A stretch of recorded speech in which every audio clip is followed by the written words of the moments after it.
Heto nga pala yung part 2 nung paglabas ko nung ako'y pumunta ng city.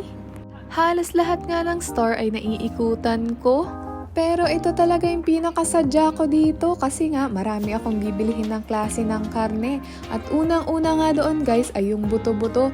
At tignan nyo itong nakita ko, meron pa nga isang buo dito na biik. Diyos ko, kawawa! Pero masarap nga ito kung ikukutsinilyo kaso wala tayong pangkutsinilyo. Sayang! Habang nag-iikot-ikot nga ako guys, ang dami kong nakita mga buto-buto tapos kumpleto pa yung klase ng karne nila. Merong liempo, merong mga pork chop, tapos mga spare ribs, mga ganong klase ba. Ito talaga yung mga hanap ko kasi nga, diba mahilig nga akong magluto. So dapat marami tayong stock na karne.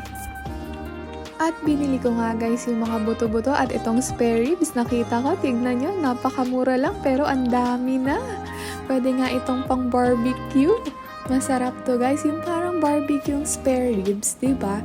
Nakatikim na ba kayo ng ganon? At heto, pumunta pa nga ako sa may station ng chicken, dinagdagan ko na din. Heto nga pala yung mga napamili ko. Tuwang-tuwa na naman ako kasi marami na naman akong stocks na karne. Heto talaga yung pinakagusto ko guys, yung mamamalengke. Kahit nung nasa Pilipinas ako, lagi ako namamalengke. Halos araw-araw dumadayo pa ako sa may Masinloc, bayan ng Masinloc para lang makapalengke ng masasarap at fresh na karne at mga isda or seafoods. After ko nga mamalengke ng karne guys, dumiretso na ako sa paborito kong inumin. Siyempre, hindi pwedeng mawala yung Gongcha. At namili ako ng 4 dahil nga stocks ko yun. Pwede namang ipainit na lang yung sago para lumambot. Napakasarap talaga nitong kanilang brown sugar oolong milk tea guys. Kung natikman nyo na to, hay naku, talaga naman. Promise, kahit medyo pricey siya, masarap talaga. And mahilig nga pala ako sa milk tea dahil meron nga kaming milk tea business.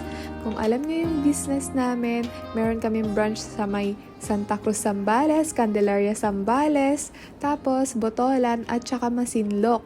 And magdadagdag din po kami sa may iba. So, see you soon! And after nga namin bumili ng Gongcha guys, bumili ako nitong aking pampaarte. Hala, sobrang tuwa ko talaga kasi may nakita akong Maybelline dito. Akala ko kasi walang Maybelline dito sa Japan.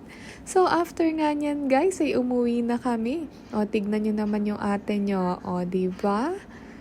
Nga pala guys, ang dami nagsasabi sa akin bakit daw ang tangkad-tangkad ko sa picture. Sa personal, hindi naman.